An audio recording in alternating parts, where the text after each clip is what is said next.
පේන තෙක් මානේ සුන්දර වෙල්යායක්.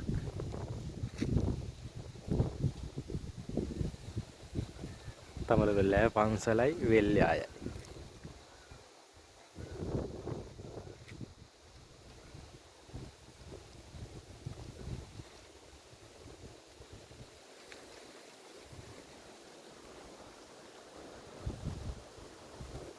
ලස්සන වතුර ටිකකුයි ලස්සන සද්දකුයි ඇහෙනවා මෙතන. ඇත්තටම මාරම නිස්කලංක පරිසරයක්. ඒක ගැන කියන්න වචන නැති තරම්. අහස මේ සබහාදාමත් මොකද්ද මන් දන්නේ අමුතු දෙයක් කියනවා වගේ. ලොකුම ලොකු කුබුක් ගහක් මෙතන තියෙනවා. ඊට අමතර ලස්සන ගස් වැල් ටිකක් එහා පැත්තෙන් තියෙන තල් ගස් වගේක් වෙල්යාය. බලන්න සුන්දරම පරිසරයක් ඇත්තටම. හැම ලොකුම විශේෂත්වයකුත් නැති තරම් පට්ට සරල පරිසරයක්. මෙතන වතුර සද්ද වලට ඇහෙනවද දන්නේ නැහැ. වතුර සද්ද වලට ඇහෙනවද දන්නේ නැහැ.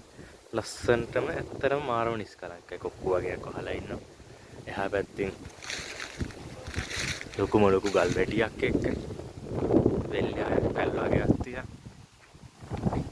ඒක කියන්න බැරි තරම් සුන්දර. මෙතන හේමට යොමු ෆෝන් එකට මාර view එකක් තියෙනවා. කොට්ටම්බ ගස් වගේ තියෙනවා. ගස් වගේ තියෙනවා. මැද වටේම කොළ පාට වෙලා තියෙන එක දැනට ගහක් තියෙනවා.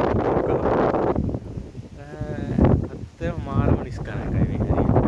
කියා ගන්න බැරි තරම් කඳු යාලේ ගල් වැටියක් තියෙන තඹලගොල්ලෑ පන්සලේ ගල් වැටිය. මාර උසක් තියෙන මෙතන දැන් බලපුවා මාර ලස්සනයි අත්තනම් view එක. ඇත්තටම හසත් සුන්දරයි මේ වෙලාවේ. දැන් වෙලාව ඇත්තටම 1:56 2 වගේ වෙලා තියෙනවා. ඒත් එක්ක ඇත්තටම සුපිරි.